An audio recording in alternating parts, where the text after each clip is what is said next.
We're constantly taking the show further and darker. Peter James has created this incredible world, and there's just so much information available to us. The source material is the book, so you see how they grow in the book, so it's nice to plot those moments. I'm loving it coming back. I really love the fact that these stories make people work. In one, you, the audience, might be ahead of us, but in the next one, you're discovering along with us. Many webbed and interweaving storylines and things like that. Lots of characters, a lot going on.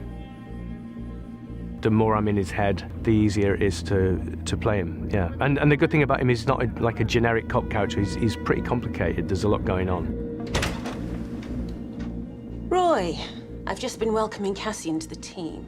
Since you'll have your hands full with this body in the storm drain, I'd like Cass to start his time here by looking through your cold case files.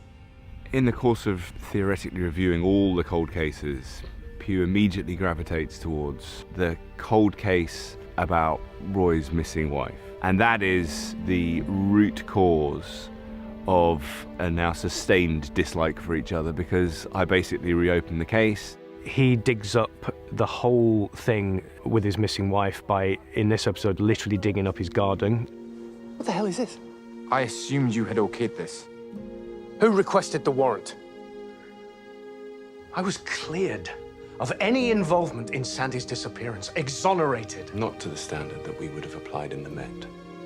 Grace feels guilty that, as good a detective as he is, and he is a really good detective, he can't solve the disappearance of his wife.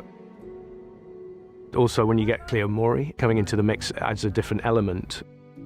It's a lovely thing from Branson's perspective, because he feels that it's time for his friend to move on. So for him to move on with Cleo, who Branson likes as well, you know, it's a win-win kind of thing. But the reason why Branson and Grace are so close is just because of Grace seeing something within Branson that says, you know what, this kid's got something. The growth is just more about what happens to them outside of work. I think they've got a great working relationship. They feed off of each other. They know what each other's thinking. How are you? Good. Glenn, wait!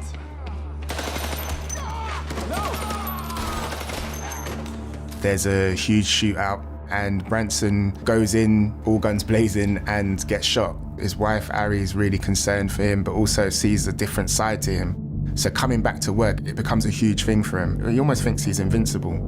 No more heroics, please. Not after last time. I think it will be more challenging for the audience. The stories are bolder, the team is more established and more experienced, and we're just all so much more excited for it. We go from mistaken identity to organ transplantation to stamps. We've got stamps. Some people aren't going to be comfortable watching it, but that's just the very nature. It's not your run-of-the-mill, generic story of the week cop show.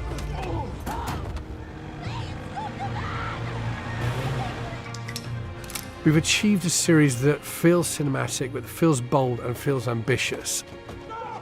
I suppose the thing is how to make next series even better.